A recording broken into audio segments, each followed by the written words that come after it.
If you're a fan of The Sopranos, then you probably consumed every piece of Sopranos media that's out there. You've watched the show multiple times. You watched Sopranos analysis here on YouTube. You've probably even seen some Sopranos fanfiction. But there is some Sopranos stuff out there that I guarantee the majority of you don't know about, and that is the Sopranos lost media. There exists web content and even a short film starring James Gandolfini as Tony Soprano that are possibly lost forever. We're not lost. Lost media is any work of art that is no longer available to the general public. This can happen if all the known copies of a work are missing or destroyed, or if the way that they were viewed is no longer accessible.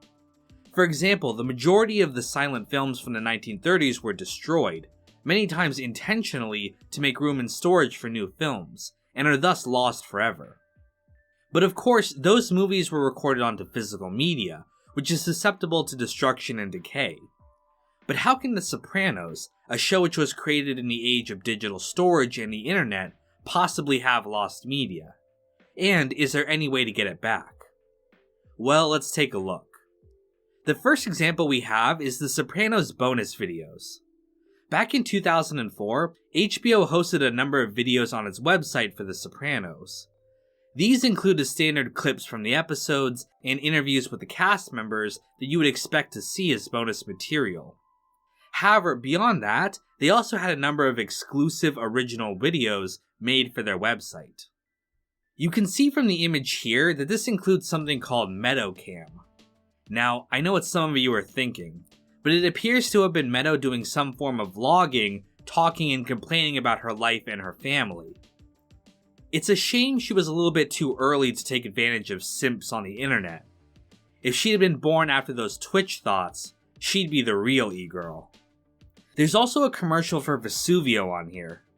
Michael Imperioli talked about directing a fake commercial for Vesuvio on one of the episodes of Talking Sopranos, similar to the fake behind-the-scenes documentary for Cleaver.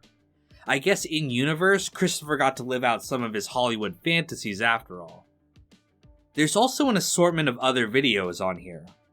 The Crazy Horse commercial was likely something similar to the Vesuvio one, but for Adriana's Club.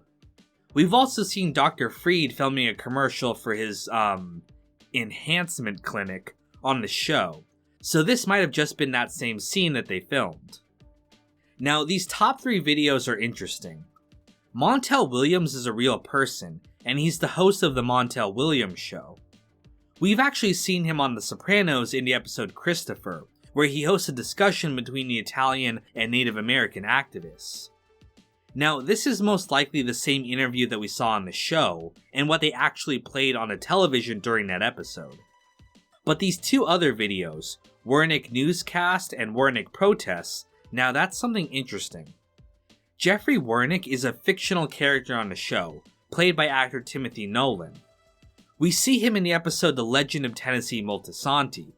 He's a mob author and analyst, and gives a breakdown of the upcoming indictments against the family. Though he's a minor character that only appears that once, they created a whole website for him called jeffreywernick.com, though later the material was consolidated into the HBO website.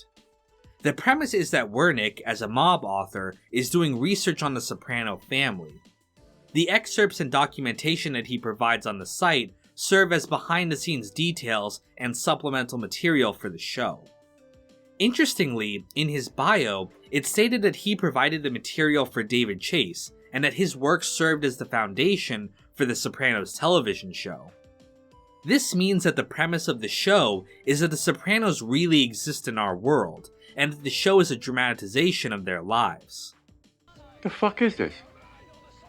Junior, it's not you. It's a TV program. A movie.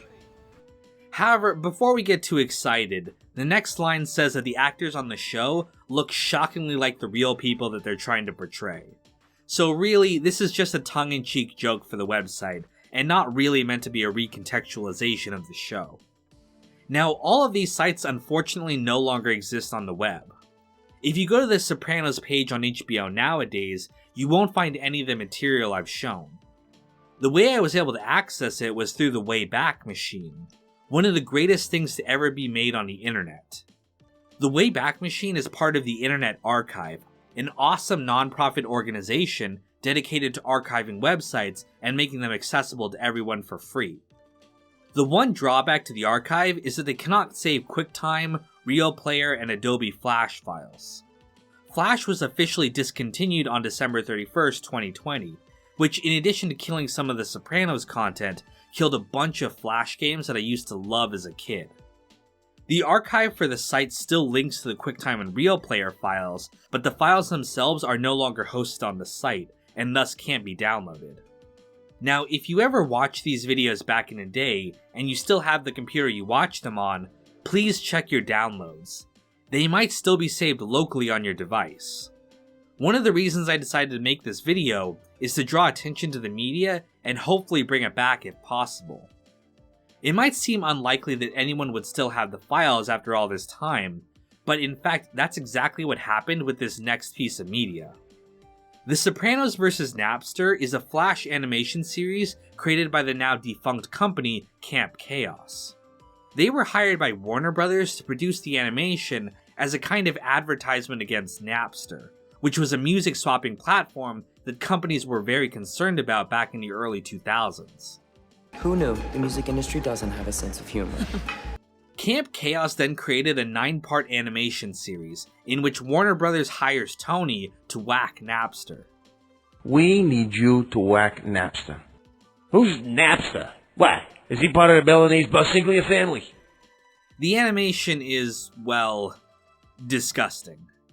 I think it's supposed to be stylized, like maybe it's a statement about the crude nature of the characters, but their other animations are the same way, so maybe this is all they could do. Either way, I've seen Flash animations from kids that look better than this.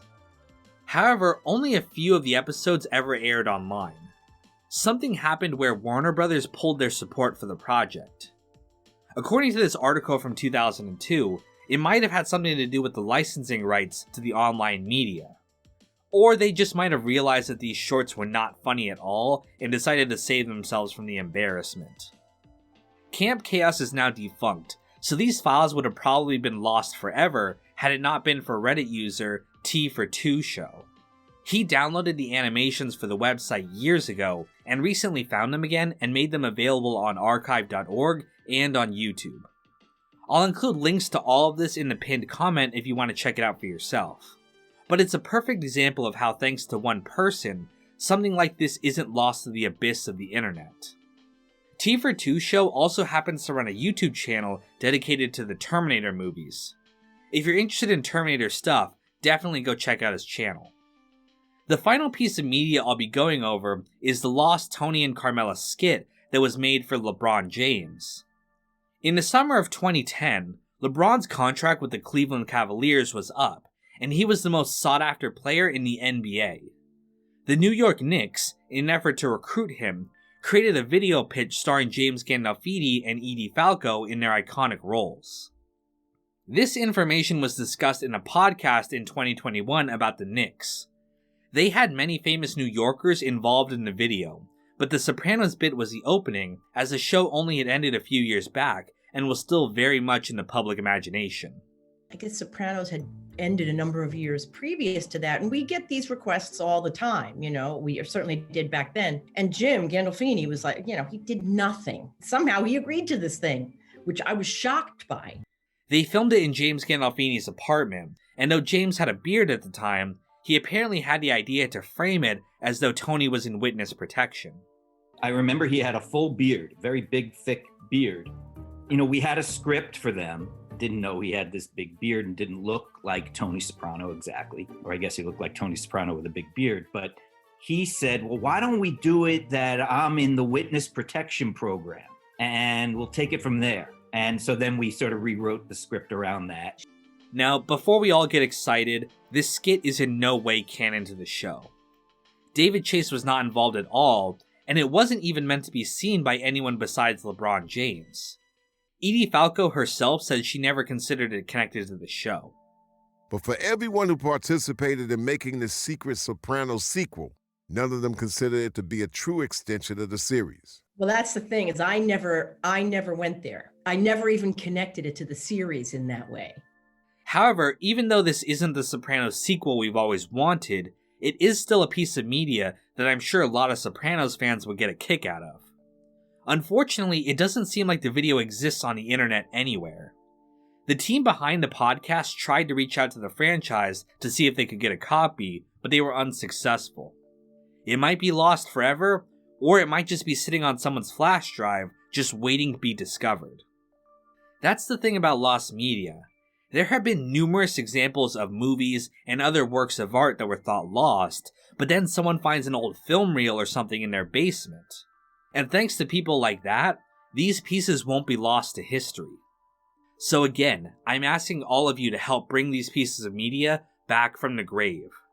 Together, we can add to the Sopranos canon and help make this community even better. If there's any chance that you have a copy of anything I've shown in this video, please check.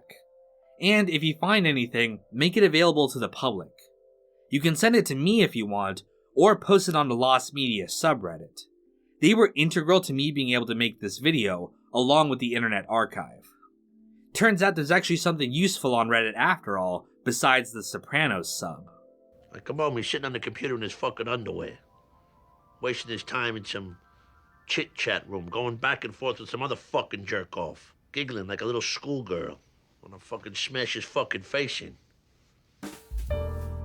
This whole channel is gonna be lost media if HBO has their way.